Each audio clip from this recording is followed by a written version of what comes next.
Perkenalkan, nama saya Kadek Nanda Pratiwi. Perkenalkan, nama saya Hendri Pratama. Perkenalkan, nama saya Niko Marita Pratiwi. Perkenalkan, nama saya Nidonisna Pratiwi. Perkenalkan, nama saya Putri Suryani. Saya Putri Suryani. Perkenalkan, nama saya Debriyati. Di sini kami akan menampilkan drama kami dengan materi hakikat filsafat dan ilmu pengetahuan. Selamat menyaksikan.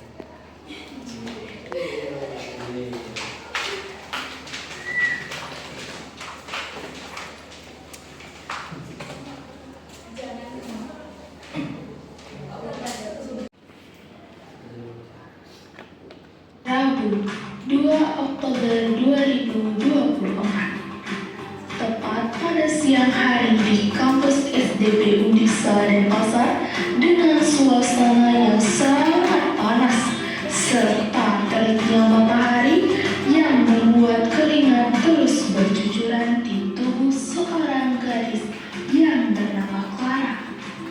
Ia sangat kebingungan dan terlihat cemas akan sesuatu yang ia pikirkan.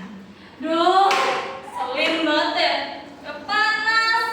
Terus besok dapat materi presentasi yang susah. Apa sih itu hakikat filsafat dan ilmu pengetahuan? Gak ada sinyal lagi.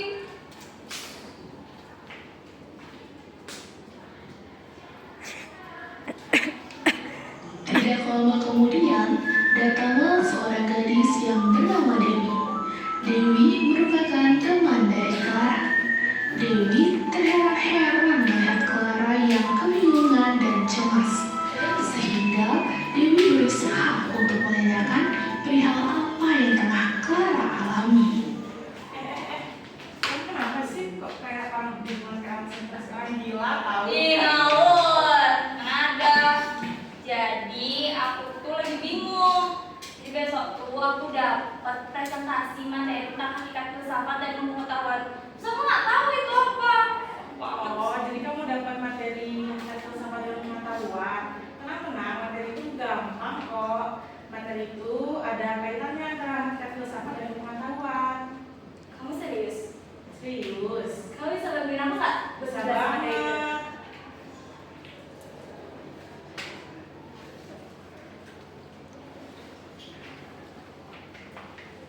Jadi, filsafat itu berasal dari dua kata dalam bahasa Yunani. Yang pertama yaitu philos yang berarti cinta atau kecintaan, dan yang kedua itu artinya sophia yang berarti kebijaksanaan atau pengetahuan. Filsafat dicetuskan di Yunani pada abad ke-6 sebelum Masehi hingga awal pertengahan, atau antara 600 tahun lebih sebelum Masehi hingga tahun 200 sebelum Masehi.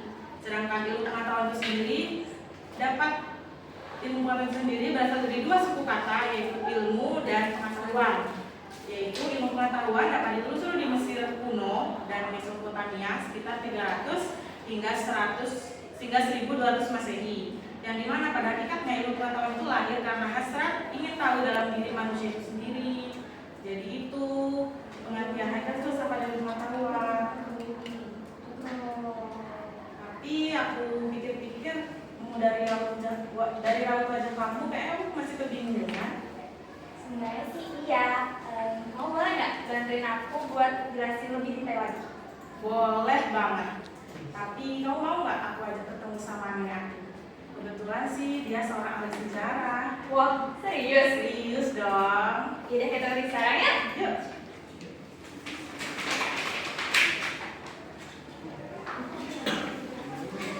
Singkat cerita, mereka kemudian berangkat ke rumah Nenek Dewi.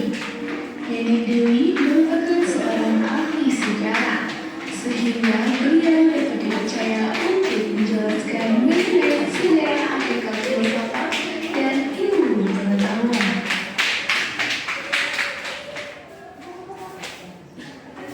Tidak lama kemudian, Clara dan Dewi sampai di rumah neneknya. Perbincangan pun dimulai. Nenek Dewi menyambut Clara dengan senang hati. Nek, Cucu nenek udah pulang. Kok tumben pulangnya cepat? iya Nek, hari ini cuma ada satu mata kuliah aja. Jadi di sini Dewi bareng sama temen Dewi Nek, namanya Clara. Kenalin Nek.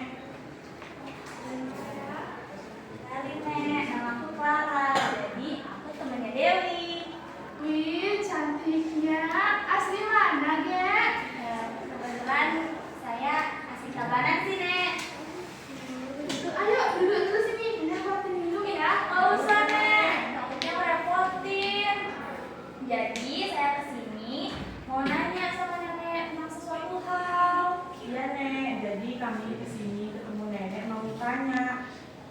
itu tadi di kelas bingung nih, apa sih hakikat filsafat dan ilmu pengetahuan itu?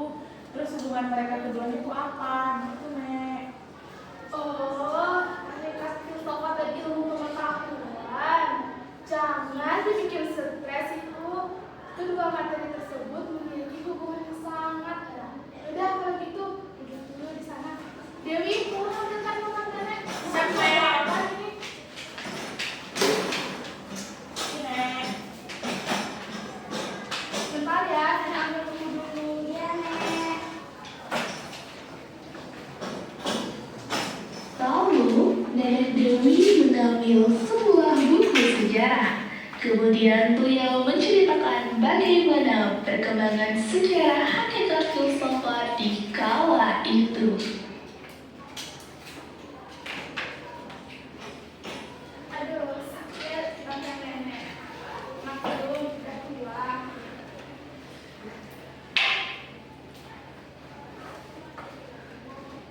Nah, jadi kalian ingin mengetahui apa itu hakikat filsafat dan ilmu pengetahuan? Iya, Nek. Jadi, sejarah munculnya filsafat dimulai dari upaya manusia untuk memahami dunia dan kehidupannya secara rasional dan sistematis. Nah, filsafat kuno ini terjadi pada tahun 600 sebelum Masehi sampai 400 Masehi. Dewi, kamu sebagai cucu nenek pasti tahu di mana letaknya hakikat filsafat tersebut. Tahu dong nek. Di mana? Yunani dong. Ya, betul sekali. Jadi filsafat pertama kali muncul di Yunani kuno sekitar abad ke-6 sebelum Masehi. Pada masa ini, manusia mulai meninggalkan cara berpikir logis, mitologis yang penuh dengan kepercayaan terhadap dewa-dewi dan mulai berpikir secara logis dan rasional. Paham? Paham, Nek. Baik, lanjut ke filsafat pada abad pertengahan, yakni 400 Masehi sampai 1400 Masehi. Pada masa ini, filsafat banyak dipengaruhi oleh agama. Agama apa yang kalian ketahui? Islam, Nek. Ada lagi? Kristen. Oke. Jadi Hindu tidak termasuk ke dalam filsafat di abad pertengahan. Namun agama yang masuk dalam filsafat abad pertengahan ini adalah Islam, Kristen, dan Yahudi. Kalian tahu agama Yahudi? Wow. Tidak tahu? Bagaimana sih literasi kalian ini? Lanjut, filsafat modern terjadi pada tahun 1600 Masehi sampai 1800 Masehi. Filsafat modern lahir sebagai reaksi terhadap otoritas agama dan filsafat abad pertengahan. Pada abad ini, pemikiran mulai menekankan pentingnya rasionalitas, empirisme, dan sains dalam memahami dunia. Paham? Paham, Nek. Baik, yang terakhir adalah filsafat kontemporer. Filsafat ini terjadi pada tahun 1800 Masehi hingga 1900. salah. Hingga saat ini kita menggunakan filsafat kontemporer. Filsafat kontemporer terus berkembang dengan berbagai aliran dan pendekatan baru yang lebih beragam dan menarik. Baik, itu adalah secara ringkas mengenai sejarah perkembangan hakikat. Pastinya dalam sejarah itu ada orang-orang yang berperan penting. Apakah kalian ingin menemuinya? Serius Bisa nek, bisa nek. Gampang, mau tidak? Tapi bukan mimpi kan nek? Bukan. Kalian mau? Mau,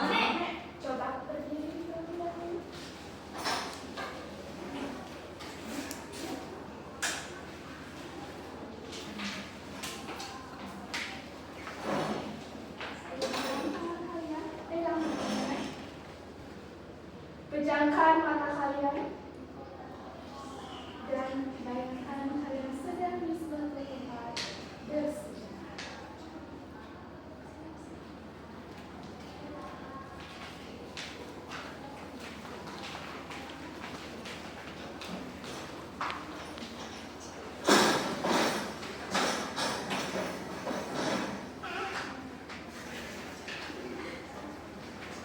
Aduh, pusing banget. Gimana? Dan akhirnya, mereka pun bertemu dengan para pencetus hakikat filsafat dan ilmu pengetahuan. Kita di mana? Bukan serem-serem. Mereka siapa? Nggak tahu. Kita tanya aja yuk.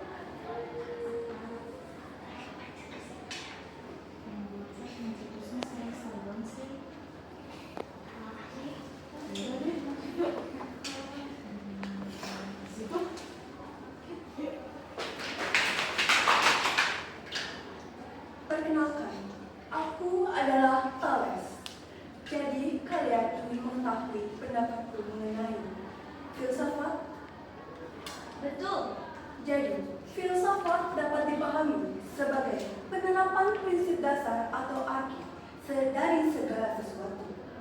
Saya memandang bahwa air merupakan substansi fundamental dari segala hal. Saya berpendapat bahwa filsafat merupakan upaya rasional untuk memahami alam semesta dan mencari penjelasan secara logis, bukan mitologis. Lalu alasan Tuhan mencetuskan filsafat itu apa?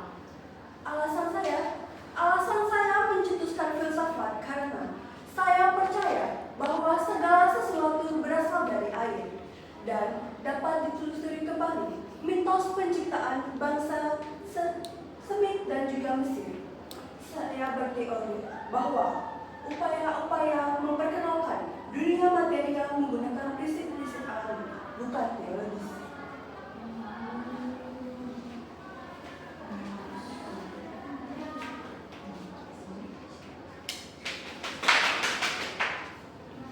Hai, saya adalah Plato. Menurut saya, filsafat adalah pencarian kebenaran dunia dan ilmu pengetahuan yang bersifat abstrak. Lalu alasan Tuhan mencetuskan itu apa? Saya mencetuskan filsafat sebagai respon terhadap keadaan sosial, politik, dan intelektual masyarakat Yunani kuno. Alasan utamanya karena adanya pengaruh dari Socrates, teori dunia ide, dan kritik terhadap masyarakat Yunani.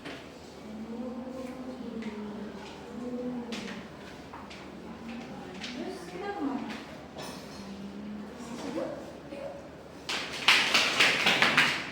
Hai, saya Pythagoras. Menurut saya, filsafat adalah jalan antara manusia dan Tuhan. Artinya, kebijaksanaan yang mengubah seseorang menjadi Tuhan. Terus alasan Tuhan memutuskan itu apa? Saya mencetuskan filsafat karena saya melihat bahwa alam semesta dapat dipahami melalui prinsip-prinsip matematis dan harmonis yang mendasari. Dan saya meyakini bahwa dunia diatur oleh pola-pola numerik dan pemahaman tentang angka dapat membawa manusia pada pengetahuan yang lebih dalam tentang alam dan eksistensinya.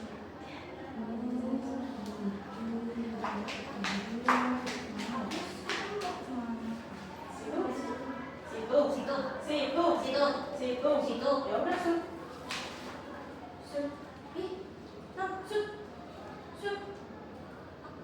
Ya udah deh.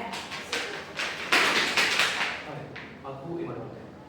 Aku berpendapat bahwa filosofi adalah hal yang mendasar pengetahuan sebagai teknologi dan filsafat pengetahuan yang menjawab seluruh pertanyaan-pertanyaan yang ada di dunia. Lalu alasan Tuhan mencetuskan filsafat itu apa? Saya memiliki alasan terus ini karena saya melihat tindakan-tindakan manusia yang mendasari apa yang menjadi sesuatu pandangan mereka dan membuka filosofi baru dan kemudian tidak hanya memiliki pengetahuan secara pasif bagi manusia tapi memiliki kenyataan untuk terhadap pemahaman dan tindakan orang. Oh, gitu.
dan ilmu pengetahuan?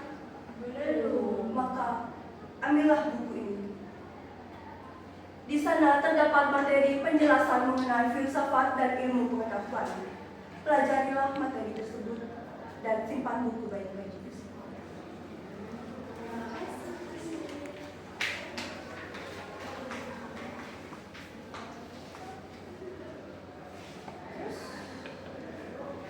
Cara kita pulang gimana? Kita di sini. Ada yang jatuh.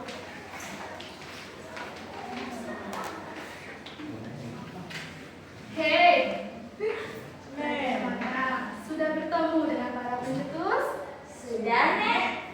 Masih adakah yang dibingungkan? Masih, Nek. Apa itu? Mereka cuma ngejelasin apa itu hakikat filsafat sama alasan mereka mencetuskan. Terus hubungannya sama ilmu pendidikan apa? Bukankah tadi beliau memberikan Anda sebuah buku? Ini kan bener buku, Nek.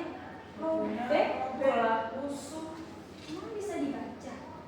Tidak mungkin beliau memberikan buku yang tidak bisa dibaca. Coba Anda baca buku tersebut dan paham.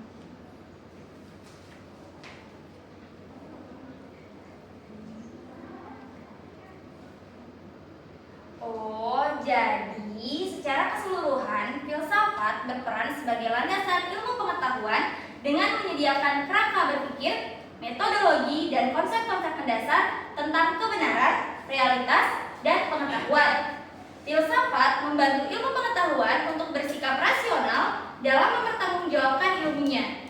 Antara filsafat dan ilmu pengetahuan memiliki hubungan dan persamaan. Keduanya merupakan hasil ciptaan kegiatan pemikiran manusia, yaitu berpikir filosofis dan empiris ilmiah. Filsafat menentukan tujuan hidup dan ilmu menentukan sarana untuk hidup. Yang membedakan di antara keduanya adalah filsafat mempelajari seluruh realitas, sedangkan ilmu pengetahuan hanya mempelajari satu realitas atau bidang tertentu. Filsafat adalah induk dari semua ilmu pengetahuan. Ia memberi sumbangan dan peran sebagai induk yang melahirkan dan membantu mengembangkan ilmu pengetahuan hingga ilmu pengetahuan itu dapat hidup dan berkembang. Oh, jadi gitu. Iya, sudah paham kan? Sudah, Nek. Baik, kalian mau nenek tinggal di sini atau mau pulang? Pulang lah, Nek. Sudah, seperti tadi, urutkan kedua tangan kalian. Baik, pejamkan mata kalian dan bukalah.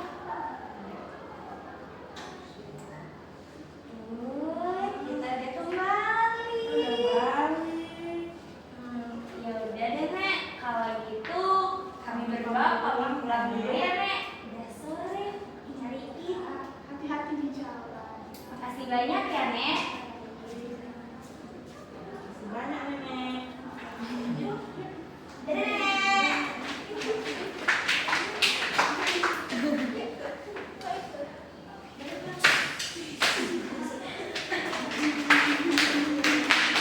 Kemudian, Clara yang awalnya masih kebingungan, saat ini sudah menemukan titik terang.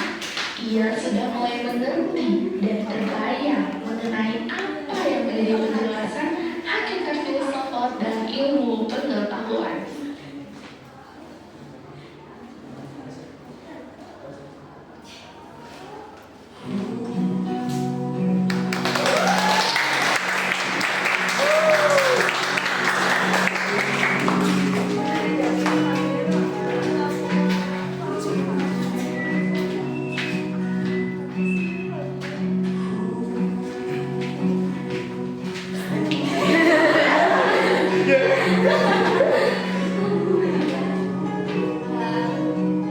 Baik, sekian penampilan dari kelompok kami. Jika ada kesalahan kata yang kami sengaja maupun tidak saat penampilan tadi, kami mohon maaf. Dan kami tutup dengan Parama Sakti. Om Santi Santi Santi Om.